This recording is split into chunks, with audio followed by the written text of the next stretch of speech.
What's up, man? Let me take you for a little spin, man. Show you what it feel like. I gotta go make these drop offs. Man, you think you're the only one out here working, B? Gotta make drop offs too, B. Come on, man, get in, man. I ain't taking no for an answer, man. Come on, man. Get in. I'm not taking no for an answer. Welcome back to the No Cap Podcast. I'm your host, SaloHommie Moe. Thank you for listening. Before we get into today's episode, I need you all to do me a small favor. I don't ask for much. Matter of fact, this is the only thing I ask y'all to do. Would you please subscribe and download wherever you may be listening to this podcast, so you can listen to my podcast when you ain't got shit else to do, on your way to work, while you at work, while you cleaning up, while you putting the kids down. Check me out. We gonna rap. So for on today's episode, we got James Harden is not going to save the Nets. I kind of froze up right there because I was kind of I was going to say the title of the podcast right there, but now that I'm actually recording, I think I'm going to do a little something different with the title, just because I see from the social media response, I think a lot of people think James Harden is the savior, but I don't think he's the savior that a lot of people think he is, and I'm finna tell you why. Now, first off, no cap, I didn't think this trade was gonna happen in the first place, you know what I'm saying? Just because at the start of the season, you know what I'm saying, Brooklyn was already a playoff team before Durant and Kyrie, and they had really lost nothing. They had just gained Durant and Kyrie. So, you know, shit, that's enough to win the Eastern Conference. You know what I'm saying? So, in my opinion, I always knew James Harden was going to be out of Houston because, you know what I'm saying, once a superstar is unhappy, you got to get him up out of there. But I just figured that it would be in Philadelphia with the Sixers before it would be with the Nets. Like, no cap, I wanted to see Houston work because they got a few pieces, you know what I'm saying? It's not James Harden and Westbrook, but they had tried and did their best with a couple of moves that they did make and a couple of pieces that they did acquire. They got John Wall and DeMarcus Cousins. Both are coming off catastrophic injuries and, off missing substantial time of not being in the game. So, even though both of them guys are talented, they still weren't nobody had them making any noise in the West. I think you could have made some noise with them guys if they was healthy 100% themselves, but you just don't know that right now, and they're usually not coming off them type of injuries. Usually takes a couple years. I don't think James Harden feel like he had that type of time. So at the same time, I can see where James Harden was coming from, you know what I'm saying? Because even though, you know what I'm saying, John Wall and DeMarcus Cousins are talented, you know what I'm saying, they still have to prove that they healthy, and they still have to prove that they could, you know what I'm saying, be more than all-star level players in the NBA. And for James Harden, that's like a waste of time. It's like John Wall and Boogie are talented, but you know what I'm saying, just because you get John Wall and Boogie Cousins, it don't make you contenders, you know what I'm saying? And you get Kyrie and James Harden, you a contender. It wasn't that for James Harden. So it's like, y'all got rid of the coach, y'all got rid of the GM, you know what I'm saying? So, and you give me these broke down motherfuckers. So, it's already a shortened season with the COVID-19 and all that shit going on, and you can already expect John Wall and Boogie Cousins to miss substantial time just rehabbing themselves back to health, and the load management, all that shit, walk the bop, and just with the injuries that they're coming off of. Like I said, you got rid of his coach and his general manager, and you followed that by not consulting with Harden or Westbrook with the new hires, and that was like the last straw, especially for Westbrook. I'm sure he was up immediately. It was more easier for him. James Harden, it was a little bit harder because he still has 2 more years left on his contract. And like I said, I didn't think the deal was going to get done, and that was one of the reasons I didn't think the deal was going to get done either, because it ain't like when you got 1 year left, you know what I'm saying? Yeah, 2 years left, and they had just made the moves with John Wall and Boogie Cousins. Now, of course, James Harden could have went about it a different way, but when it's time to go, it's time to go. And you know what I'm saying? I'm not even going to talk about what the other teams got in the deal, because to be honest with you, I don't really care. And if I'm dissing your team by saying that, my contact information is in the description of this podcast. Reach out to me and we'll bring you on for the part 2. You can come in the studio, we can do it via Zoom, but that's just how I feel about it. But the Brooklyn Nets were already coming out of the East before James Harden. The Brooklyn Nets was already coming out of the East before James Harden and before Kyrie started tweaking. If you've been watching the news lately, basically Kyrie just stopped coming to work with no excuses, you know what I'm saying? They asked Steve Nash, they're like, yo, what, Kyrie at? He like, shit, I don't know. Like, damn, he ain't here? I'm sure. Cause I don't know if y'all remember at the beginning of the season, Kyrie was like, we ain't got no coach. We all coach ourselves, but he had ended up retracting those statements. But like I said, they asked Steve Nash where, Kyrie was at now, and he couldn't say. But I have no clue what's going on with Kyrie. At first I was worried when the news was first breaking before James Harden came, because like, here go Kyrie with that tweaking shit on Shorty. So, and Kyrie think the earth is flat, so ain't no telling what the fuck dude got going on. But I'm not gonna lie, the first thing that came to my head when I heard the news that the deal had been done was that was Kyrie playing the whole time on Shorty. Like, he like, I'm finna tweak and had them worried, you know what I'm saying? And they gonna want somebody to be here in case I'm not here on Shorty. And they know I'm good for a tweet.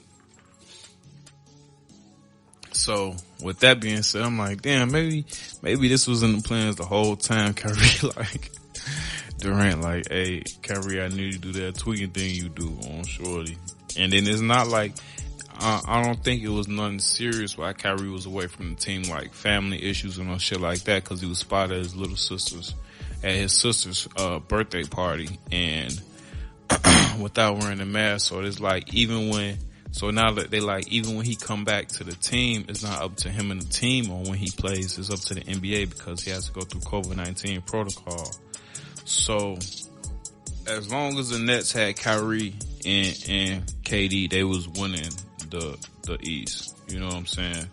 But one thing that people fail to realize about the Brooklyn Nets is they are a historically bad defensive team and a historically bad defensive team. James Harden does not make that any better. James Harden does not make your defense any better. You need defense to win a championship. Steve Nash does not make your defense any better. Kyrie Irving does not make your defense any better. Now they can play defense. Kyrie can play defense. James Harden can play defense, but they're not defensive players, and they don't necessarily make your defense better. So does James Harden really make Brooklyn any better, or does he just add to the firepower? I'm thinking he just add to the firepower, but that's just my no cap opinion, because I got Lakers in 6 against everybody. And I don't have to remind you of James Harden's past playoff performances. Like, I don't have to remind you of that. Like, James Harden is basically, like, if you ask Max Kellerman on ESPN, James Harden is basically playoff P without the side of the backboard bricks. Cause it's like, for some reason, he's never the same. Like, he can put up numbers, but he's never quite the same in the playoffs as he is in the regular season. Like, a lot of their playoffs mishaps in Houston, a lot of people put solely on the shoulders of James Harden and his, I guess if you want to call it motivation or fatigue down the stretch, but for some reason his playoff intensity and isn't the same as it is in a regular season. Lakers in 6. So if Kyrie isn't available for any reason, the Nets will not get out of the East. With just James Harden and Durant, the Nets will not get out the East. So if whatever the fuck Kyrie got going on, if that shit is real, like I saw Stephen A got on TV this morning talking about, Kyrie should just retire. Like he not sure if he wants to play basketball. So if that's the case, and James Harden is really an insurance plan for Kyrie Irving, the Nets not coming out the East. The Nets just a regular team. The Nets can lose to the Heat in the playoffs. They already wasn't going to win the championship. No super team wins the championship their first year together, especially not with a first-time head coach with Steve Nash. And I'm not even sure if Durant is quite hard enough for that team. Like, I'm not even sure who the leader of that team will be. Like, I'm not even, wouldn't be surprised if James Harden comes and takes over the team. But we shall see. But like I said, I got Lakers in 6 versus everybody. No cap. It's like, and it's like I said, it's like the Nets don't even have a coach for real. I don't even count Steve Nash as a coach. Just watch the Zoom press conferences, Joe. He looks so clueless. How do you not know what's going on with your superstar point guard? Your superstar championship point guard. How do you know not what's going on? I can understand if he wasn't with the team for family reasons or emergency reasons, but it's just say personal reasons. Like, you ain't got his number, you can't talk to him. But if they all playing the plot of what this what they was doing to get James Harden in the first place, there, you know, he might be in on it. So everybody on social media, all on these, well, I really ain't even heard no experts like on ESPN say it, because they pretty much know what I know, you know what I'm saying? But as far as like the social media buzz and the bandwagon jumpers and all that shit, they got, Brooklyn making some noise at full strength with Harden, Durant, and Kyrie. They will get out of the East. With just Durant and Kyrie, they will get out of the East. With just Durant and James Harden, they will not get out of the East. They need all three at full power to just get out the East. All three at full power, they're still losing to the Lakers in 6 because they don't have an AD stopper. They don't have a LeBron stopper. So, and we can say that for another podcast. Anybody that don't like my take on that, I got Lakers in 6 versus anybody. Anybody that know me know I took finals bets last year. The same bet stands for anybody. And anybody who knows me knows that I don't even gamble. So there's no cap. I got $100 that the Lakers win the NBA finals against the field. I don't care who it is. I don't care. Cause like I said, if Brooklyn don't tighten up, Boston gonna sneak in there cause they looking good. But like I was saying, I got $100 for anybody can take the bet. Anybody that can take the bet that know me, get at me. I got $100 that says the Lakers win the NBA championship this year against the field. I don't even know, like, this is my bet before the first tip ball of the season. Lakers, $100 against the field. Pick your team. I don't care who they play. I got the Lakers. I ain't gonna say Lakers in 6, you know what I'm saying? Cause with all this COVID-19 shit, all that shit like that. But I got $100 to say Lakers won the championship. No cap, cause it's the No Cap podcast. But that was just my quick take on the breaking news on the James Harden situation. Me personally, I think it was good for Houston because James Harden didn't want to be there. It was good for James Harden because he didn't want to be there.